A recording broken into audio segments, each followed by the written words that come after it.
Hey guys, it's Luann. I'm here with a tutorial on how I made these little mini lace spools. Now these are so easy to make. Once I go over just a couple things, you'll be able to just go from there and figure out how to do them.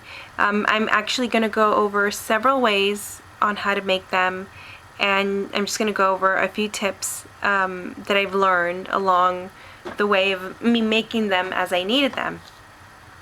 So the supplies that you will be needing, and I'm just going to give you what I used, and I didn't use all of it. You don't have to use all of it. You can use some and not the other, and you'll see that in a second. But you will need some sort of liquid glue. If you have a Tim Holtz tiny attacher, grab that. If you don't have this one, but have like the small staple, like the small stapler that they have, like the little mini ones that you can put in like small pockets, that'll work for the smaller spools. You will need some scrap paper. You can use design paper or you can use solid color paper. Another thing you can use are these paper towel rolls or the toilet paper rolls. I don't use the toilet paper rolls because they kind of freak me out, because I think it's because they have the word toilet in them. I don't know, it's just me. So, this is another option that you can use, or you can also use transparency. So there's that, and then another thing that I've used, actually I haven't used this, but I did grab them when I saw them because I knew that it would be helpful, are these, these little hair ties. I actually just got the clear ones, but I just got them from the dollar store. You get 500 of them for the dollar store for $1. So if you have these on hand, great. If you don't, and if you can get them, get them. Don't spend more than $1 on them, because you probably will just use it for this. So basically what you will do, if you are using, I'm just going to go over the acrylic first. This piece is cut at, I think, 2.5 inches by 3 or 3.5 inches, something like that. So basically this is like the easiest way to do it as far as making your center tube. So you need to make a center tube. So basically you will just roll it up, and you probably won't be able to see what I'm doing. Okay, so you roll it up and you determine how narrow or how wide you want your tube to be, and you line them up at the top. That's why I'm kind of squeezing it together, so that my top and the bottom are lined up. And I have 2 fingers on the back and 2 fingers in the front to hold my roll in place. I do not want it to unravel. You do not want it to unravel, because if it does even slightly, you'll have one end that is more open than the other. So you grab your stapler and you just staple. You go on the inside, hold it, and just go in the center. And that is how you make, that is one of the ways that I made them. This is actually the way that I started making them. And after I started making them this way, I started realizing that there's an easier way to make them. Especially if you don't have acrylic on hand. And I realize that these might be pricey. I've had these for a long time, and I rarely use them, so I figured I'd use them, but I realized some people might not have them, so I just started coming up with a different way to make them. So there's this, but once you do this, you do need to cut another piece of cardstock that is the same height and enough to go around, and you still have to glue it down to the acrylic tube. And some of these are made with the acrylic tube. I don't know which one. So, and it also depends on the stability. Do you want it to last a while, or is it just a temporary thing where you're going to send these to someone and they're going to use it and then they're just going to toss it, or maybe, I don't know, do something else with it. So the stability or the durability of it is another thing to think about when you're making them. So these are the acrylic ones, and then you can also use these paper towel rolls. I actually cut this one in half. So this one was like this, like that. So I cut it in half, and then once I cut it in half, I was just kind of not folding it, but bending it so that I can wrap it around. I mean, this one's actually too big to work with, but I would wrap it around, and then I glued it down. But I didn't like the way these came out, because if I roll it up like that, it's not perfectly round. And you really can't see it, but it was bothering me, so I opted to just not use this at all. But this is another way to use it, or to make them, if you know, if you like using these, you know, paper towel things. So that's those. And then the other one is just using straight cardstock. Like, this is a piece of pattern paper with texture, but all you have to do is cut it down to size. Depending on how thick your paper is, you might have to have a longer piece versus a shorter piece. I think the shortest piece I had was, you know, let's say this one is 1.5 inches. It was 1.5 inches high by 6 inches long. So, you know, it just depends on how thick your cardstock is, and that's something you'll have to play with.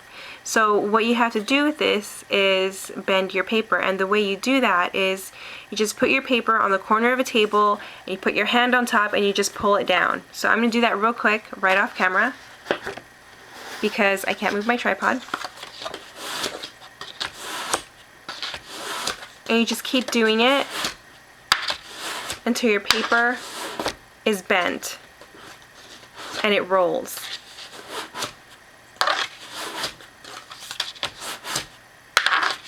Okay, so you have something that looks like this. So it just rolls, and that will just give you a smooth circular tube. So from here, you just roll your tube. Make yourself a little tube. And you can make it as thick or as narrow as you want. Do that. And what I like to do when I roll these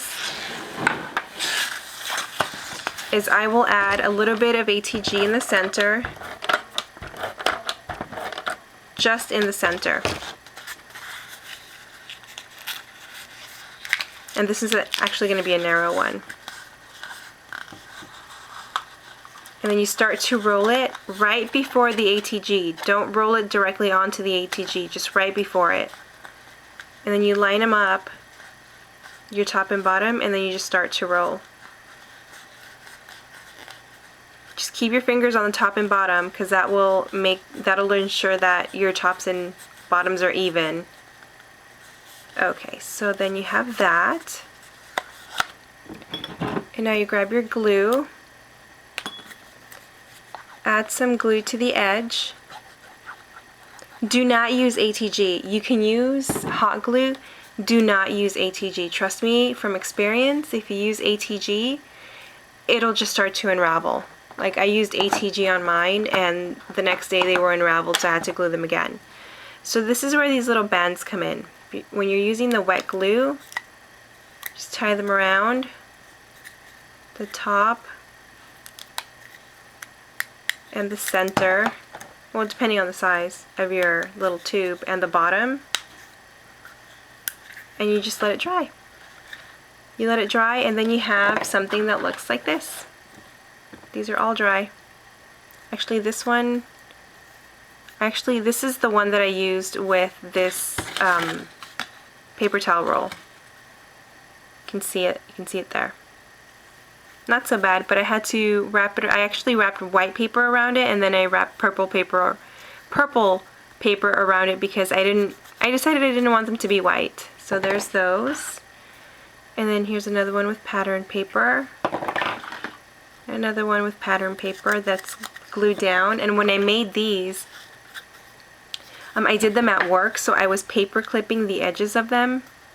And when you pull the paper clip off, you end up having like these little marks on there. So that's why when I went to the dollar store and saw these, I thought it'd be perfect because it won't give you a line.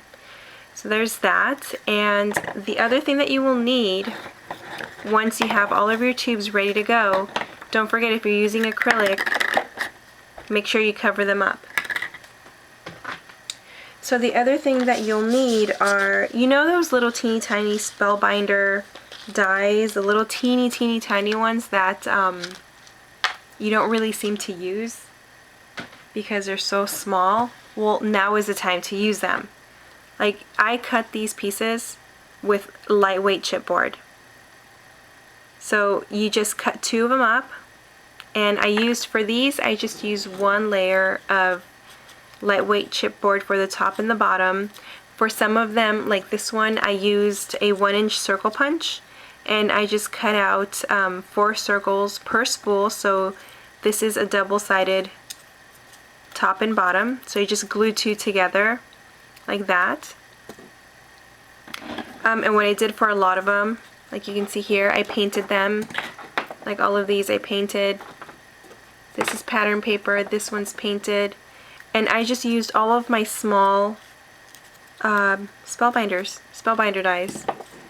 So once you have your pieces ready and glued, just ready, if you're using the pattern paper on the circle punch and glued, or even on the nestabilities or the spellbinders, if you're using the small ones or the on cardstock, make sure you glue them together. Make sure all of your edges are glued.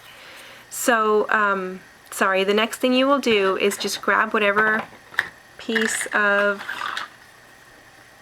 tube you'll need, and I use hot glue on the inside. I just barely put it on the inside and on the edge because you don't want it to seep out. So just barely on the edge and a little bit on the inside, and you just glue them down. Sorry, I actually have no more glue sticks right now. So this is an odd shape, it's not circle. It's not a circle or a square. So when you glue these down, just make sure that you are lining them up so that they're even. You don't want them to be, like that. So just make sure they're all facing in the same direction. And there's your spool. Now this one here I made into an oval, so when I glued them down, it's really easy. When you glue it down, just kind of squeeze your tube, and that makes you an oval. And just glue your piece down, hold it until it dries, and then you're set. So yeah, this is how I made my little spools. These are super cute. They're all different sizes, different thickness, shapes. Some are oval, some are round. So these are actually some of the ones that I made. So there you have it. And I even used some of the larger ones for my bigger spools. Right there. See? See all of the dies that I used. Here's a square one, then here's an oval die, and then these are all 1-inch circle punch right there. So there you have it. Hope you guys find this tutorial useful, and especially the tips, because I had to change things as I kind of was working with them. So thank you guys all so much for watching, and you guys have a great day. Bye.